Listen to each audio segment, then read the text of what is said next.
Welcome back, Dink Taylor, Fleet Feet Huntsville. Today I'm up here with Kerry Long and we are at the finish line of the Mountain Mist 50K trail run. And you know, it looks a little different right now because the finish line's not up and there's no one around except us. And you know, this is a big week. It's Mountain Mist week. It's the 25th anniversary. Can y'all believe I've been directing this race for 25 years? I can't believe it. 25 years ago, we had 36 finishers at the first Mountain Mist. Who won? Probably it was Dwayne won, Satterfield. No surprise there. He went on to win the race 9 times, and Dwayne will be running this year. It's going to be his 25th Mountain Mist. He's had some knee issues with a torn meniscus. So he's still running Mountain Mist, and I think he's going to decide after the race whether he's going to have surgery or whatever, because, you know, he got in Western States too. Yeah. So Dwayne will be running his 25th Mountain Mist trail run.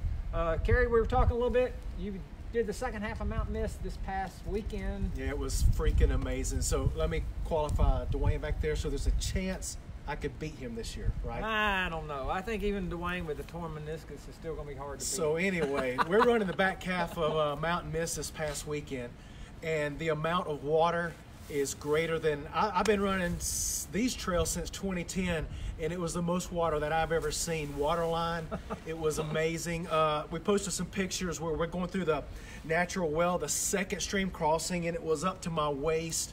Parts of my body was flopping like bobbers. You know, it was just freezing cold, but it was probably the funnest run that I've done out here. Water was everywhere, so expect an amazing run this weekend. If we get any kind of moisture this week, then we could see some big mud at the lower level sections. I'm even anticipating over on Powerline, it could be one of that sticky mud fest. But we've done some great, the Sorba group and Martin, Chad Ayers, and a few others have put together some groups to make the trail conditions a lot better. So everybody's familiar with the slick cedar bridge on the Lantra side. Well, we've got that fixed. We've got some stainless steel or a galvanized grating on it, so you shouldn't bust your tail on that. There's been several trees the groups have gone and cut down off the trails.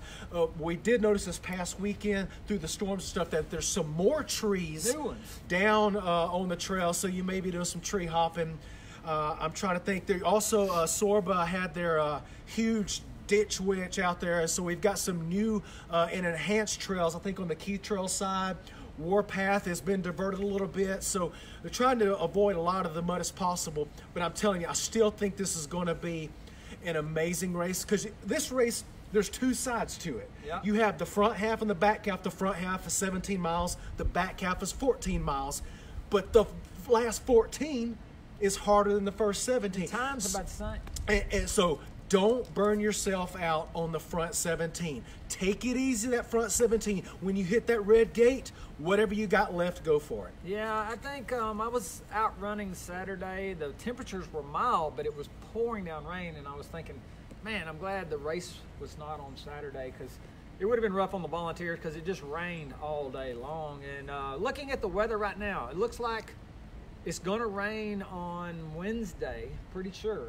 But that's the only day that's calling for rain. I think race day is actually looking really good. Temperatures in the 20s to 40s is really not bad. You should be used to the cold by now. 40 doesn't even feel that bad to me right now. What's the temperature right now? I don't know, but clearly it doesn't matter to Kerry, because I think it's 29 degrees, and Kerry thinks... Let's go by the nipple hardness scale. Oh. Rob Youngren says, "My eyes!" Exclamation point. It's about 37 degrees by the Yeah, it the doesn't nipple feel scale. bad. We have sunshine. Saturday we may or may not get sun. It could be cloudy, but I think it's still too far off. You're going to be sweating if it's 40 degrees. Yeah, I think it's going to be... Well, Spencer says those shorts are hot. Who is Spencer? Spencer Cox. Spencer's going to be taking like pictures. him. We were talking about the repairs to the bridge over in the Land Trust. Right. Spencer's going to set up a cameraman right there, so we will be taking pictures at that bridge this year of every runner coming through. So, you know, might do your best poses there. Well, you're going to actually, sorry, Spencer, if we hadn't fixed the bridge, then you would have got some amazing shots of people splitting cracks, So yeah, that's fixed now. So yeah, you should be able to people actually running across there. Yeah, I think I noticed this morning, even when I went out running, that a lot of the water has turned to ice this morning because it's so cold. But I think the good cold weather actually dries the place up really well. I don't know. Look around. It's not that bad. Well, I'll tell you something else. With as much water, now listen, Alms House, High Trail, Railroad Bed, a lot of those trails Saturday, they were rivers, literally. Yeah, so the good thing about that, if we don't get a lot of traffic on them, then what that water does, that water's going to smooth everything out. Then if it does freeze, we're not going to have those ridges where everybody's footprints are. Yeah, you're right. It'll make it a little smoother, which we'll have to wait and see.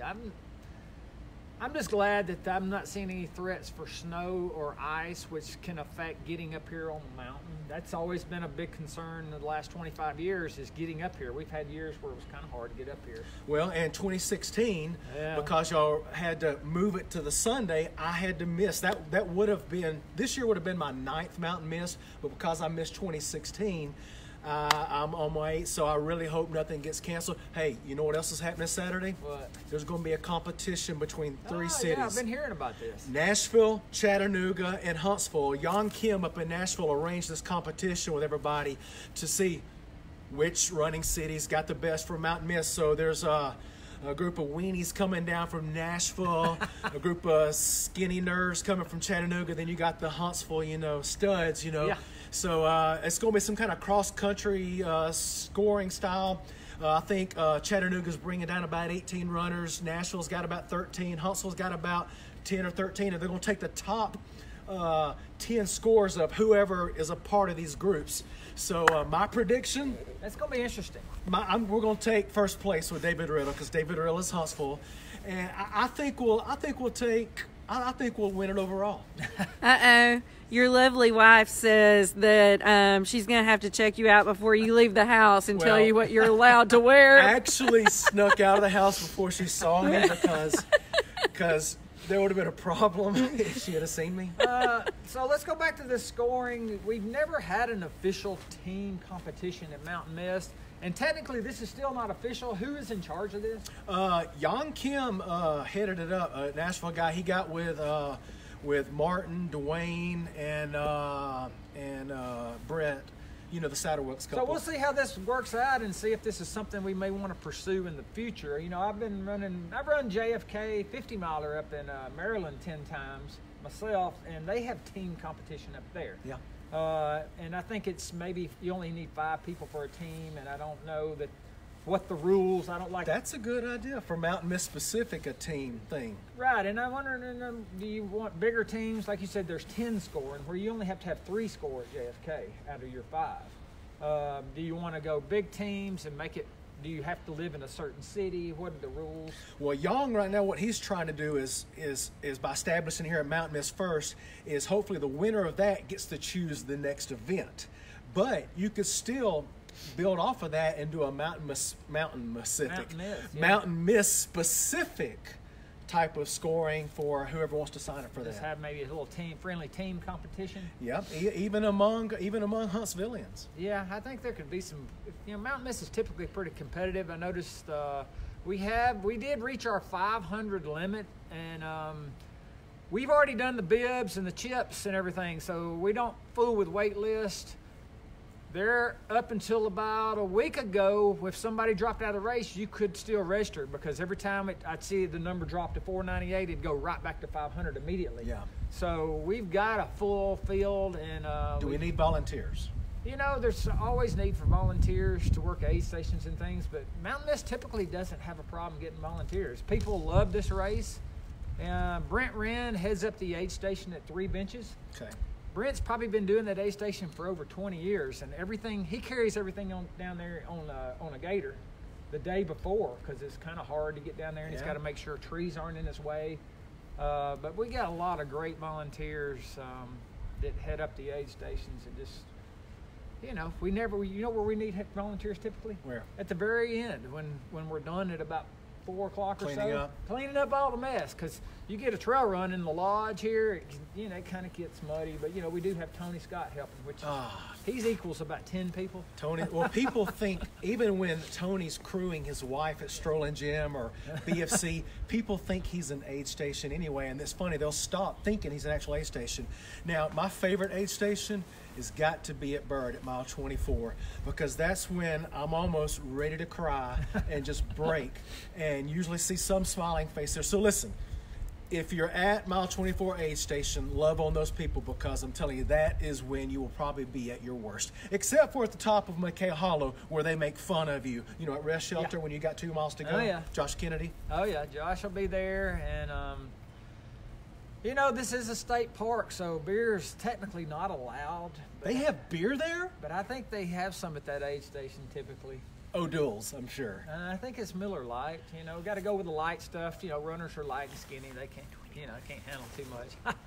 I heard that 21's going to have something too. Yeah, Something I've been hearing rumors about aid station 21. 21? being That's on fire. relevant. They're going to be on fire, I something to hear. do with Fireball. That sounds like I think that Paul Erickson heads up that aid station. that sounds like a Jason Green trick there. I don't know. I think it's going to be a fun day. Of course, some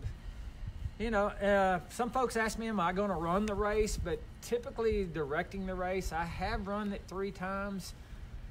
I'm more concerned. We got runners coming from probably 25 states. I know they're coming from California, Arizona. We got 25 or 30 that come from Pennsylvania alone.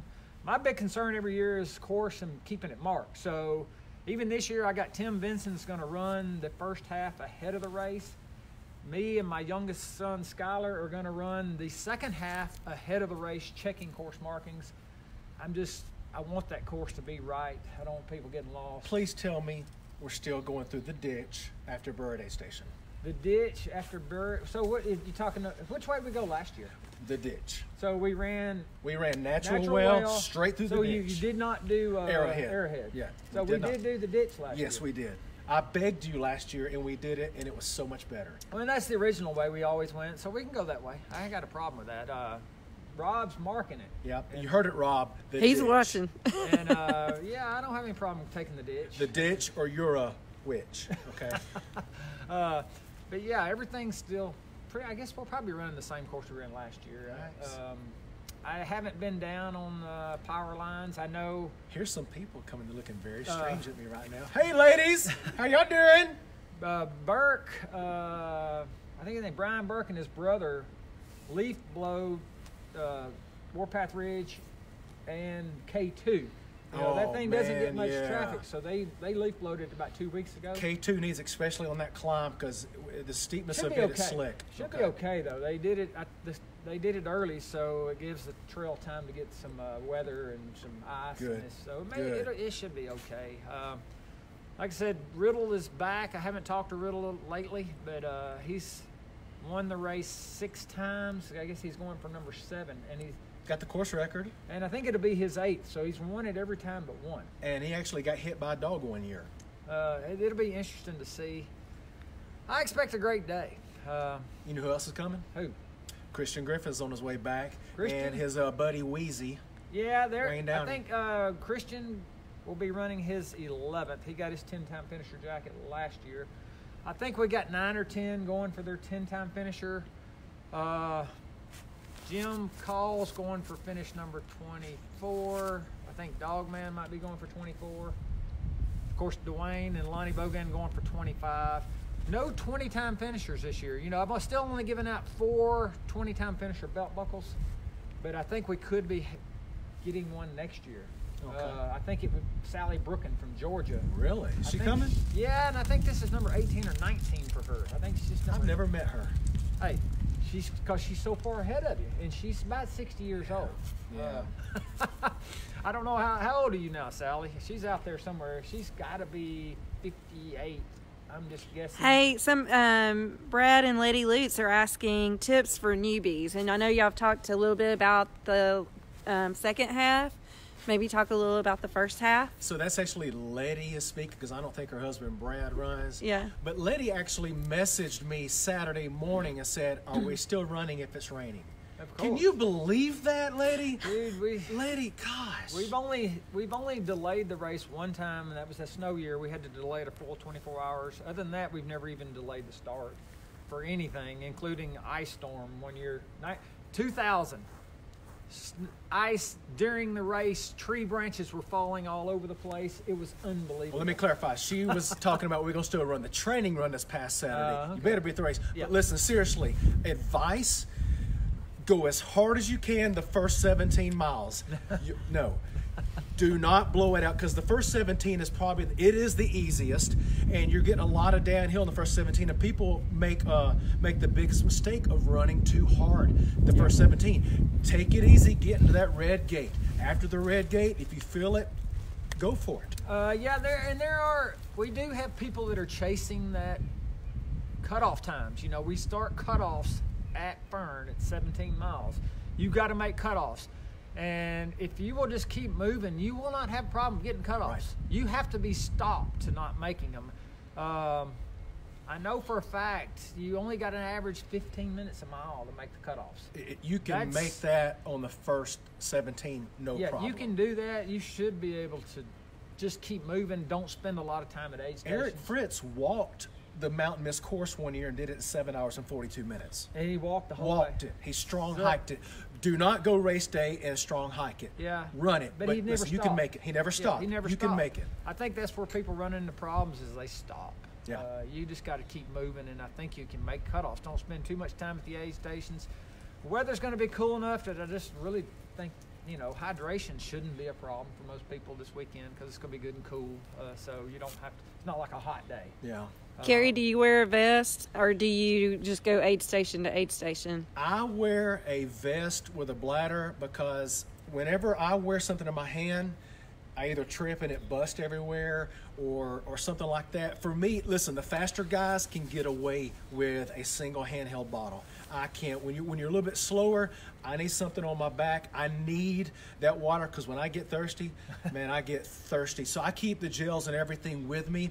I'm not going to depend. The aid station is great, a great filler for me, but I keep everything I need with me. What kind of time are you shooting for this year, Kerry? Man, see, okay, thank you for saying that. I was kind of curious since you're talking about those team competitions. Well, Eric Patterson had a quote last year. Do you remember that? No. Eric Patterson's quote was, Mountain Mist doesn't care what you used to could do. No, it doesn't. So my best Mountain Mist time is 5:49. Woo! Ever since I did that, I've gone downhill. Yeah. You know, I was in the hospital in 2016, Yeah. and last year was my worst Mountain Mist ever. Christian Griffith beat me. Lisa beat me. What'd you run all last kinds year? It was like 7:49 or something. I was pissed off. Look, and that's not a bad. I mean, Yeah. listen, Mountain Mist is tough, but it's not what But Mountain Mist doesn't care what I used to could do. Right. So this year, after I did Vol State this past summer, ruptured my tendon on my foot, so I'm still getting wore back. a boot for a while. Wore a boot, rode a scooter. So my goal is 7 hours. I would love to get back to the sub 6, but this year I'm going for 7 hours. Last Good year goal. I crapped out at mile 22 on railroad bed, and Jason Barnes had to help me. I mean, the thing is, it's amazing. Every year it could be a totally different situation. No matter what you did last year, no matter Yeah. what you did the weekend before, race day, it's a toss-up. And you're going to do it in those pants. I'm going to do it in these pants.